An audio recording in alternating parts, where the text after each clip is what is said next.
Welcome to another episode of Tres Leches Radio, representing 1/3 of the trios, Mr. Rad Soul.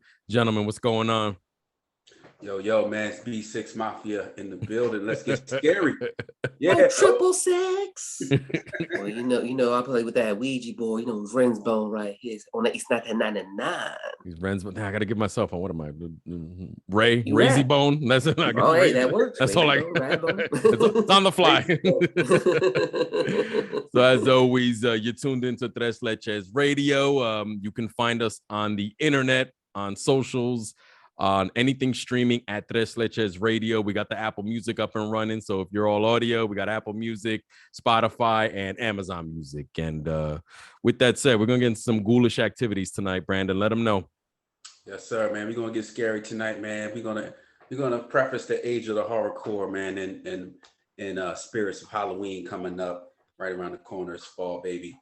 Go. But before we dive in, I just want to encourage everybody to rate and review our podcast, guys. It's dope that you're loving the streams. You guys are checking us out on YouTube, but you guys, if you can rate us, please, that brings a little more attention to what we're trying to mention.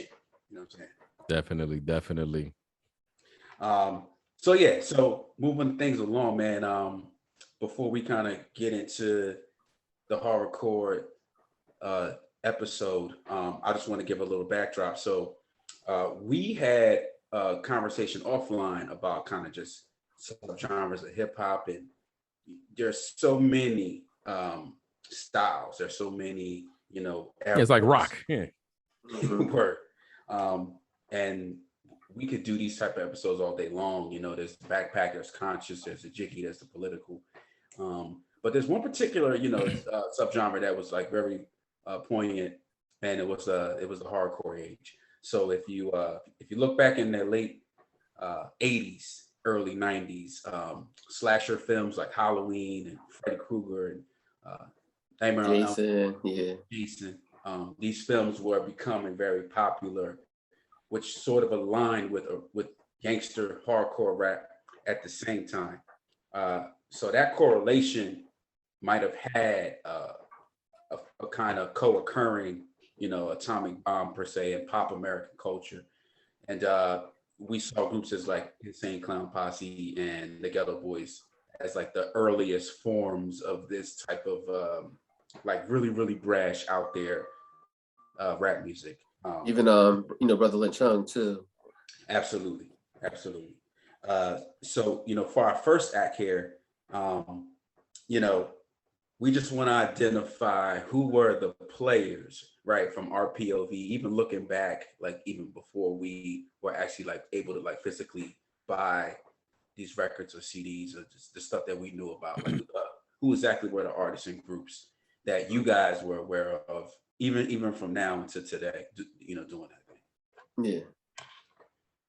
Oh yeah, I mean, I definitely like, it's funny, the term horrorcore, I didn't hear till much later. Like I knew the music existed. I didn't know that it was categorized that, but I think the first one that I could remember in real time was Gravediggers, because I was old enough to know, obviously be aware of Wu-Tang Clan.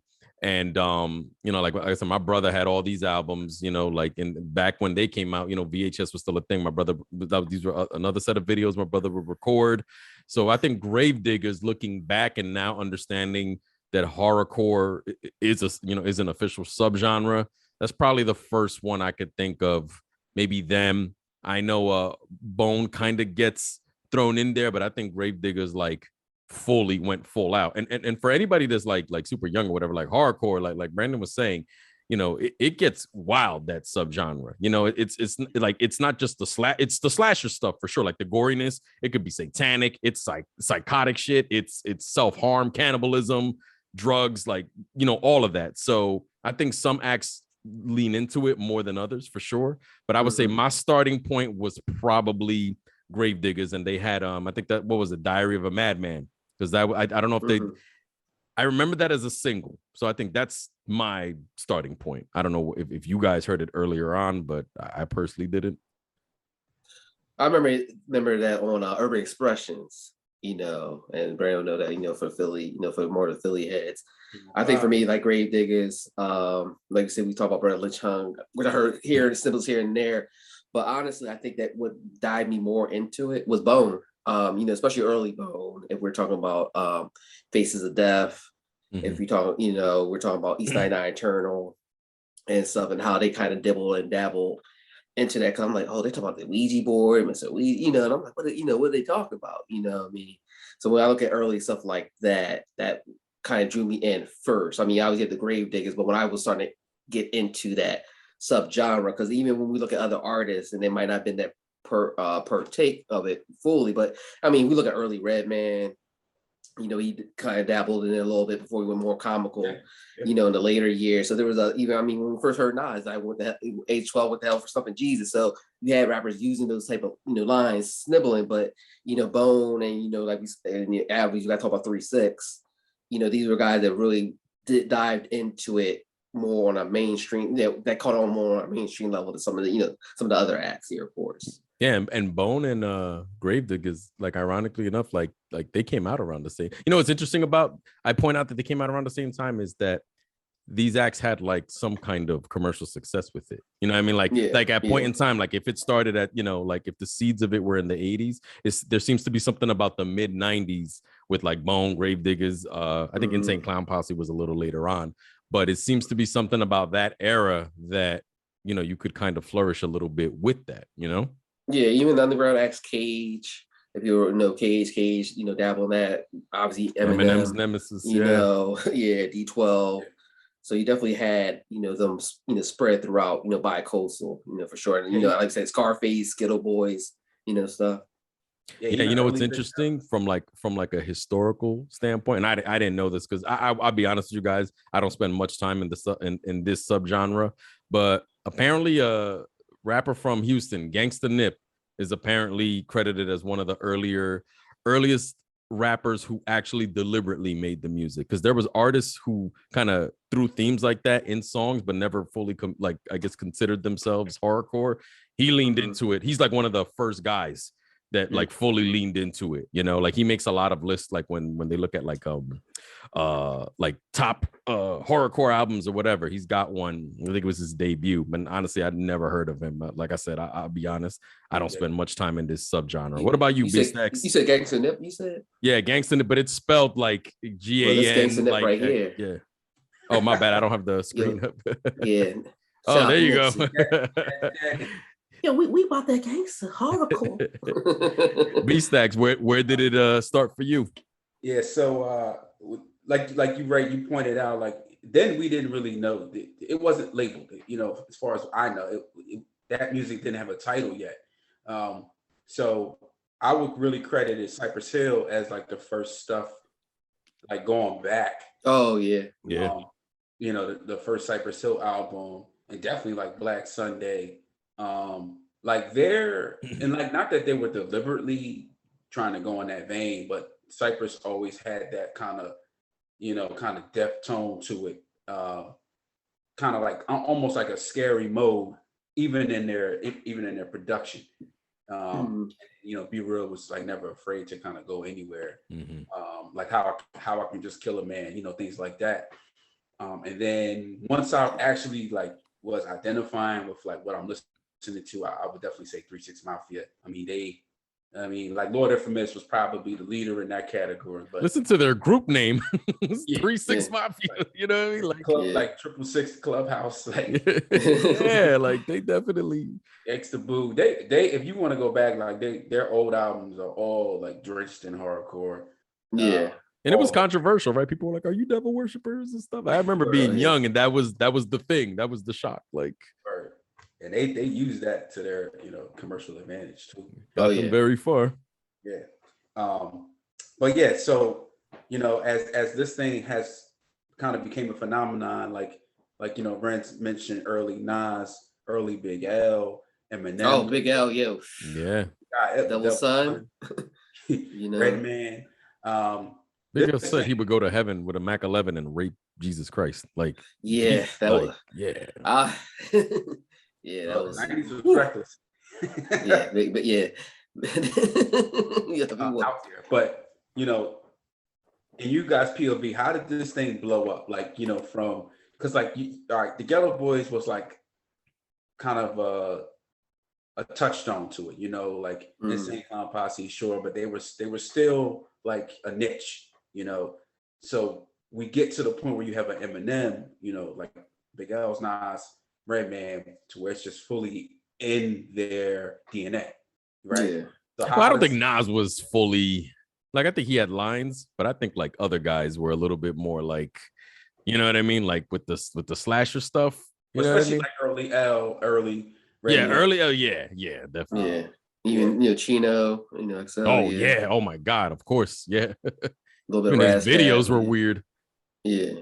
But yeah, so we start to see where it's just spread, it's just sprinkled everywhere, right? Like it just Yeah. it's basically like a something in your toolbox that you can use now as a lyricist versus like, you know, if you had things like that in your catalog, you might be banned. You know what I'm saying? Yeah. Mm-hmm. Yeah. So, and you guys POV, how does this thing blow up, man? Like, you know, how does it get to that point? I think for me, and I think you just, I kind of compare it with a gangster rap in the sense that, when they started doing the parental advisory, when you had like, the Bush family, Reagan family, Gore family, pushing, saying this is controversial, this is filth. It was almost like, let's see how, as an artist, how far can we really go as far as freedom of expression? And a lot of these horror movies slashes that we're talking about were very prominent in the 80s, 90s. Mm-hmm. So it's almost like, can we make themes, of this, and how graphic can we get? I mean, if you listen to like a lot of Brother Lynch Hung stuff, I'm like, even at that age, even now, it's like, man, you were just, you could, whether you think they went too far or not. I just think it was just like, how can we push the envelope to the extreme? Because for a lot of these artists, we look at 3-6, they were able to capitalize on it. Bone was able to capitalize on. You look at the album covers, and I think it was that intrigue, like, oh, are they really talking about this? This is, and either that lore. You look at Eminem, it just kind of drew, especially for younger people like us, and we're like, oh my gosh, he's really saying this, and like, I gotta hear more of it, because it was almost like taboo, and when something's taboo, you always, it's just your natural curiosity to see exactly why is it so taboo. I think that's why it's caught fire, during that era, time frame, especially. Yeah, I mean, it's like how the WWF before they became WWE, they just each passing year they were just letting more and more. Like, how much more can we get away with, Mm-hmm. And I think because it was introed and like you said, how much more can they get away with? How far can we push this thing? And they're talking about this. Are they really? So the marketing gets in on it to like you said, to draw your curiosity. And it just so happens that some of the acts that that were able to do these themes, at the root of it all, they know how to make music, right? So they know how to like pick their beats. They know how to structure songs or whatever. Now they're just using all those things that are pleasing to the ear, and they're in their primes. They're using that content. So it definitely got it also got the push. Like when it seemed to be rising up, it was definitely getting a push. I mean, when you get to the late '90s, you had Eminem with his Slim Shady. And I mean, that was mostly horrorcore, and that thing went 5 million. So yeah, I think, like Ren said, it was just like taboo. People got curious, and when money talks, they're gonna keep pushing it.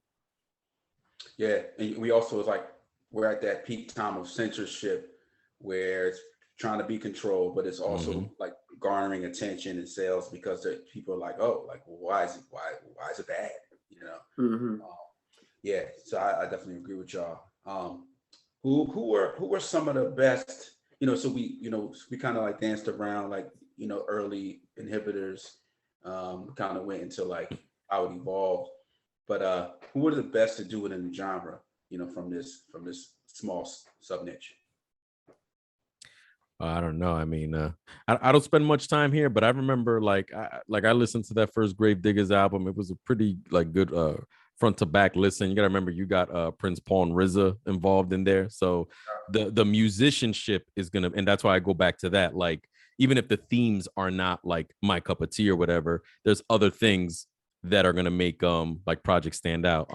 Like Bones East 1999, like especially with their Mr. Ouija, and they were. It's funny because they would do religious stuff, but then they would also do dark stuff. So I would say like them. I know Eminem was big. I actually don't think I have like a top five for this subgenre. I would say that. I'd probably say Big L because Big L, considering some of the stuff he was saying, I always just loved how incredibly witty he was. So I would say Big L, I might put at the top of that list. Yeah, I know he had a very short career, but and you know what? That wasn't the only stuff he could do. It's just he could do that convincingly. But I'll probably throw Big L in there at the top for me personally. Yeah. Real quick before Renz goes, this was like a what if. I think Pun probably could have been one of the best what if hardcore rappers. Yeah, I mean, he definitely Leatherface. sprinkled it. Yeah, he definitely sprinkled it. I mean, Terror Squad as a whole, Armageddon, Triple Sace. I mean, I look at the name Triple Sace. Triple Sace, yeah, man. They Pun definitely dabbled in it, and when Pun did dabble in it, he was good at it. Hack, chain react. Yeah. I'm stacking heads like totem poles. Yeah, it was there. It was definitely there. So yeah. For me, I put Bone up there. Obviously, we were talking about like their earlier stuff, not so much their later material. I think Bone's up there. 3-6 is automatically in, obviously.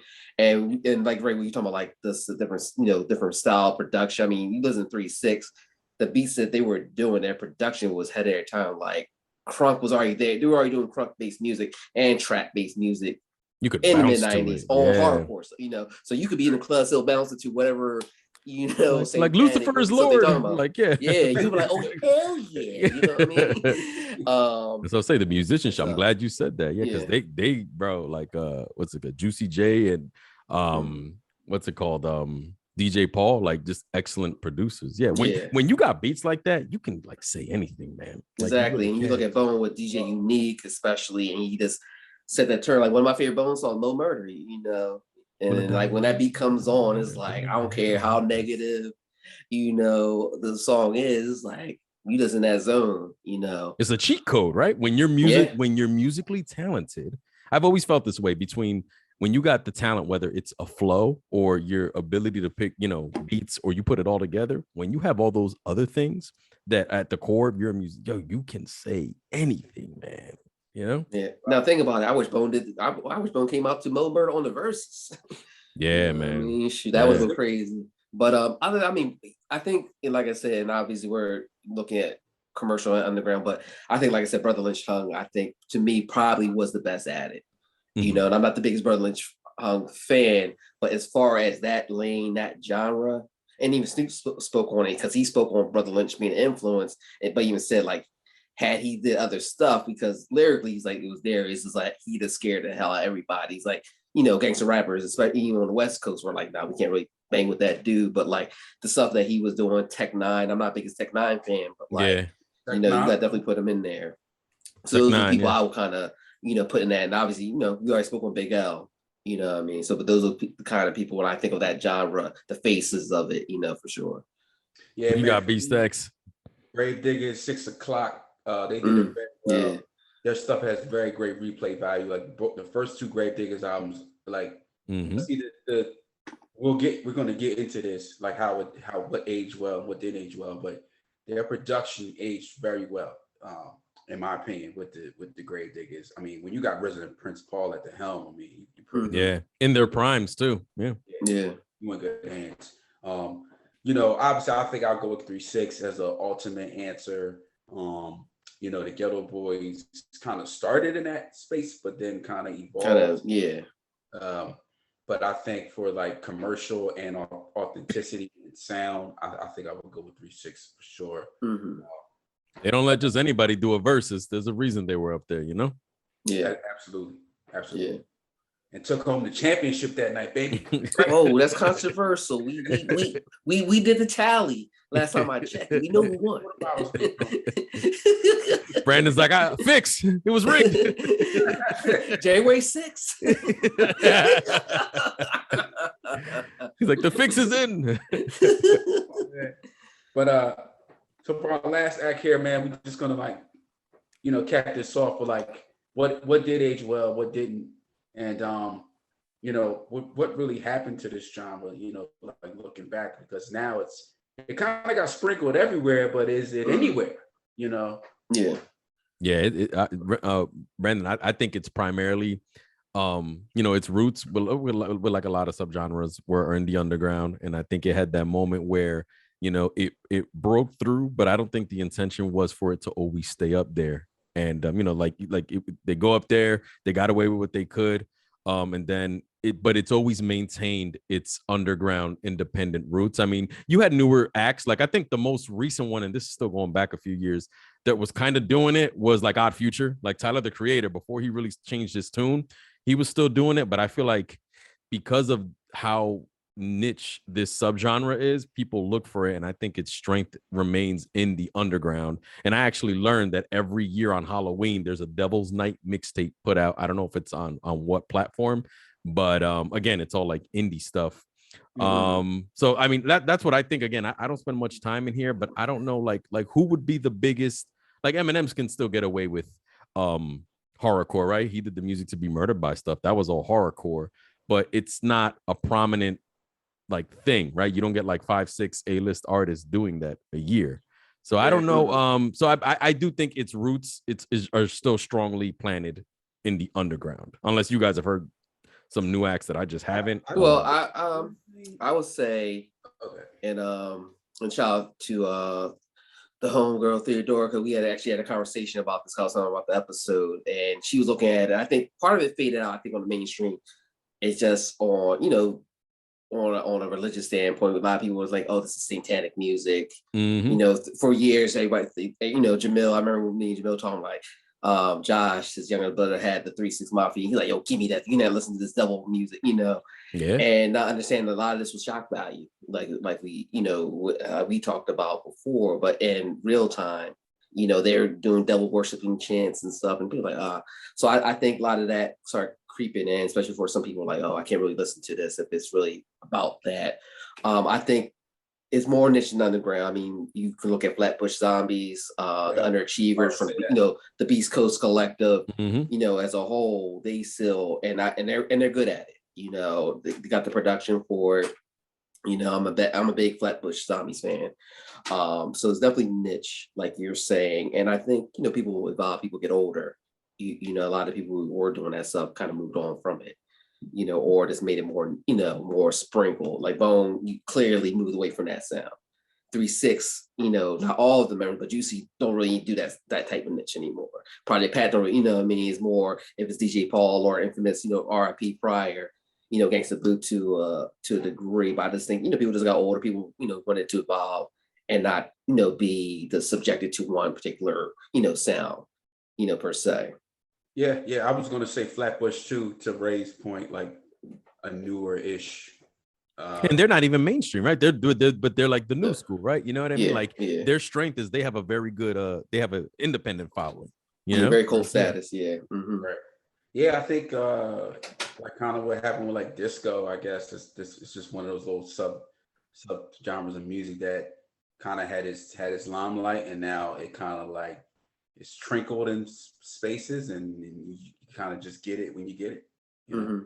Yeah, like if you want it, you're looking for it. Like a lot of stuff can be, you know, will be you know, pushed to us, but if you're looking for that subgenre, and like, you know, you get there. And that's the thing. No, Renz, you pointed out like people are realizing the whole religious stuff or whatever, and when people look for it in the underground, right, they're not going to push back or get backlash, right? Because down there, people are actually, they went out their way to look for it, so they're not gonna. The opposite's gonna happen. They want more of it, and there's probably less censorship from an independent perspective. Oh, and one thing I forgot, and shout out to Jedi Mind Tricks. They were definitely on that.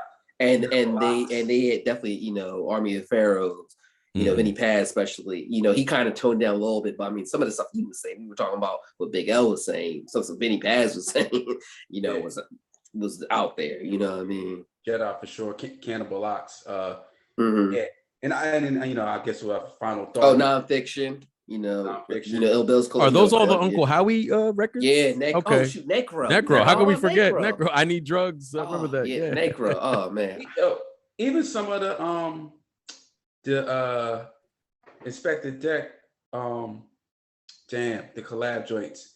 Or Czarface? Oh Even yeah. some of the early Czarface stuff is sprinkled a little bit. Yeah. But my final thought though, I think that, you know, this stuff was like really serious. Like it kind of like looking back, you know, they really took it there and went there, and even the covers, the imagery with like Bushwick Bill, you know, with his like his eye You know, blown off, like really that, blown. that hospital, that was an actual picture. Like that was in real time. Yeah. They didn't know you were gonna live. Right. Take the picture. So I think this is where keeping it real got too real, maybe. And then, yeah. So wait, and Brandon, were you asking like what age? Like, is there anything like when you said stuff that aged the best? Like, is there anything like we're still listening to right now from that subgenre? Yeah. I probably run East 1999 back more than anything. There's probably other stuff, but I probably run that one back. Yeah, more. same. East 99. I think the only real people that really was stood test of time, them 3-6, early Cypress Hill. I think a lot of these acts are very niche. I mean, you can make an argument for Jedi Mind Tricks, you know, more on the underground sense. Like Necro was never my cup of tea. You know what I mean? He was good at what he did, but it was never, you know, my cup of tea. Nonfiction, before they disbanded, you know, put up there just because of their production as well. But a lot of these acts, I just think you can't play this in the barbecue. You can't play this as, yo, you come over, we're gonna play some Necro. You know what I mean? We're gonna roll. No, you can't really do that. You know what I mean? Right. Well, yeah, man. Yeah. On that note, man, we want to wish everybody a happy Halloween and get scary out there. Be safe. Be Renzo, I got a question for Brandon. Since we're on the topic, and this is just a quick yes or no. This won't take long, because we know we will still jam out to certain horrorcore. Can we now get Brandon to listen to Pusha T's Daytona album? Hey, because right, imagery and stuff like will this now? It's a good album. That's all I'm saying. You got a point. And you have to look at the album cover. You can you have to look at the album cover. Yo, that cover is disrespectful. It just hit me. I was like, he won't listen to. But yo, I'm just saying, Brandon, that Pusha T Daytona is not even horrorcore. It's hardcore coke. Yeah. But go ahead, B Stacks. Man. We just wish y'all happy fall, Halloween, all that stuff. You know what I mean? Get scary, getting spooky. I mean, one of my favorite times of the year. You know? Love it. Absolutely love it. And with that said, Tres Leches Radio is out. We will catch you on the next one. Peace. Peace.